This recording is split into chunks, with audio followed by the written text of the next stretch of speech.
My name is Barrett Stover. I'm the owner of Revolution Sports Performance, and today we're talking about 5 exercises that high school players should do to increase throwing velocity. So when we go through these, obviously it's not a catch-all. We're not talking about every single thing you should do, and there's no direct correlation to say if your deadlift goes up 50 pounds, you're gonna be able to throw 3 miles an hour harder. But from what we see in most high school athletes, they come in here wanting to gain velocity. If we get better at these 5 exercises, we're going to see the throwing velocity go up, and it's kind of the lowest hanging fruit from that demographic of athletes that we work with.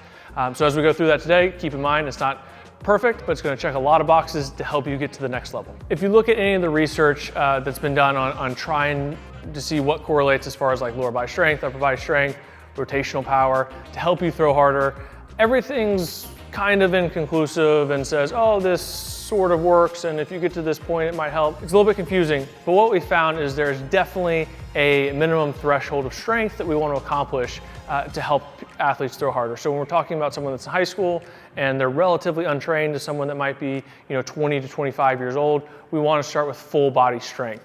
No better place to start with that than the deadlift. It really is more of a full body exercise, maybe a little bit more focused on the lower half, but we're gonna get the entire posterior chain, and we're gonna learn how to use the ground and push off the ground and be stressed in more of a maximal strength capacity with this exercise. So just getting set up, obviously if we're getting in a good position, we're gonna be in a hinge position. If we're getting and learning how to pitch properly, we want everyone to hinge in some capacity.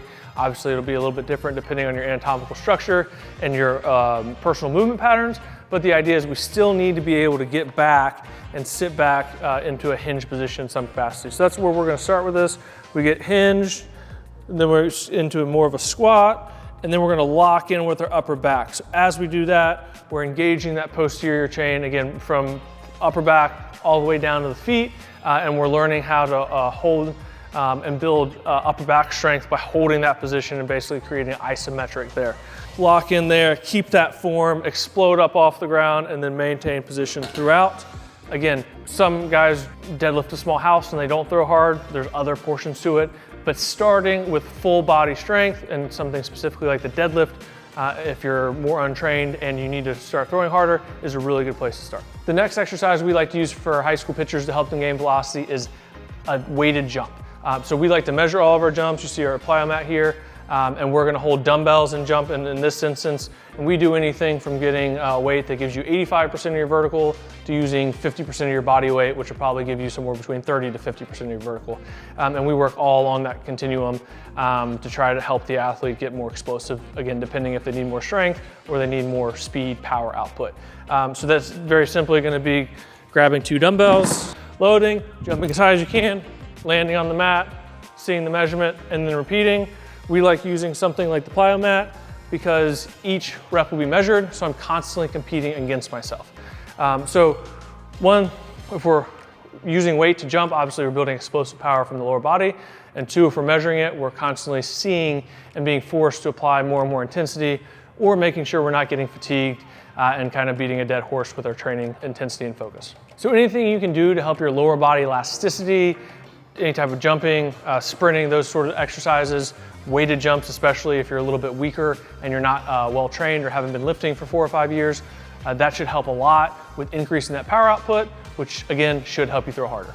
Upper body strength is very important in throwing velocity, and again, research kind of vague. Some people look more at bench press, some people more look at a power output side of things, but again, the idea is if you're a high school athlete, more than likely you need to get your upper body stronger, specifically the anterior side of your shoulder. There's a lot of belief in this 3-to-1 pull to push ratio where we want to do 3 times as many type row variations compared to pressing. I don't really believe in that. We see a lot of people that come in that are compressed in the back and have posterior compression and are anteriorly expanded. We're not going to do 3-to-1 with that type of person. Do we want to work on the deceleration muscles and make sure that we're keeping the shoulder healthy and safe in that component? Absolutely, but living by a 3-to-1 ratio in every single person doesn't make sense to me. Again, the anterior part of the shoulder is responsible for accelerating the arm in internal rotation as we come through. So when we talk about going from layback, full layback and external rotation, and coming through and whipping into internal rotation, muscles like the pec major which is what you're working in a bench press, is going to be very important in helping that acceleration. Bench isn't the catch-all. You have to be able to max 315 to be able to throw 95, nothing like that. But if you're not strong, if you don't have that anterior shoulder strength, you will not be able to throw that hard. So a few things to focus on with your bench press is making sure that you're getting that range of motion. We want to get more scap retraction or horizontal abduction in the throwing motion. And so to be able to do that, we don't want to get stuck in half reps and ego lift to get here where we're not even at 0 degrees and just do this because we can do more weight. We want to get that full range of motion and have the shoulder blade retract as we go down, get a big stretch in the anterior shoulder, get that shoulder horizontal abduction, and then explode from that position up. So building strength throughout the full range of motion. Obviously with that, we don't want to be in a position going down if we're, depending on where you are posture, of being stuck with this forward roll of the scapula. So upward rotation and protraction scapula, where we're going down there and we're just cranking on the biceps tendon and getting in a really poor position, basically like an impingement position with the shoulder by trying to expand that range of motion. We want to make sure the shoulder blade's moving with us as we go down and as we go up. So again, we don't maybe get caught up as much as ego lifting, how much we bench press, that sort of thing, but it's progressive overload the right way, making sure we're getting that full stretch and benching the proper way and getting that full range of motion strength that will help you throw hard. We love the Proteus for many reasons, but one of the really cool things that they're doing on the back end is running correlations between the evaluation process and throwing velocity and exit velocity to see how they can best help baseball players. So one thing that's correlated pretty highly that I wouldn't have thought of is D2 extension. So what that is we're here and then we're accelerating down and across with the elbow bent at about 10 degrees as we do it.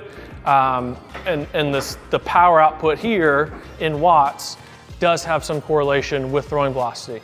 So what does that tell us? That motion is important because it's more or less testing the right things or the right muscle groups and the right movement patterns. So strengthening in that movement pattern should, again, it's anterior shoulder, it's the muscles that help us go from external to internal and accelerate the arm. That should help us throw harder. So we might not even use this movement a ton, but it's being overhead, it's pulling down into D2 extension, strengthening through that entire range of motion, and that will set you up to throw harder. And as we said, with every single exercise here, with high school athletes that are more untrained and are trying to throw harder, a movement like this and training in that motion could really help you and get you over that hump of the throwing velocity to get you to the next level. The last exercise is PB cable rotation.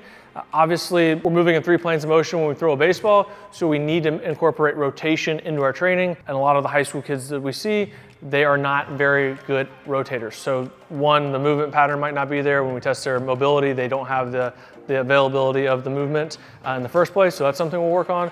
But they also don't have the strength, and it shows in their throwing because anytime we call them block movers, they're here and we're just moving here. There's no separation in the upper and lower body as we go, or they can't hold that separation long enough because they don't have the strength to do so. So I really like this exercise because it forces you to rotate with just your upper body if you're doing it right. So we're gonna be in an athletic stance to start. We're gonna turn just our chest, and then we're gonna rotate back in. So hugging the medicine ball locks your arms into place, so it's harder just to keep your chest still and move your arms back and forth. You're kind of forced to take your chest with you, and you should be able to feel if your hips are moving or not. So I can move like this, but obviously very easy to feel the difference between that and then rotating across and moving my chest and my sternum while keeping my hips still. So any basic exercise where we can feel the lower half staying still, we can put you in different stances and do it.